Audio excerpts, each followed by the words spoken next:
Complete అయిపోయింది కాబట్టి ఇది ఈ మేకప్ రివర్స్ అయింది. ఓకే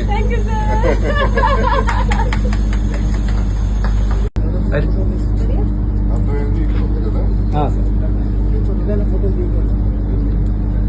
ముందు పొడుగు సరిగా పట్టు. నీకా నాకా? Sorry madam. సరిగా పట్టు.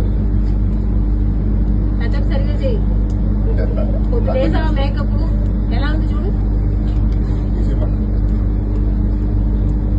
సరిగ్గా వేసలేవు. రేపు నుంచి నేను అసిస్టెంట్ పెట్టుకుంటాను.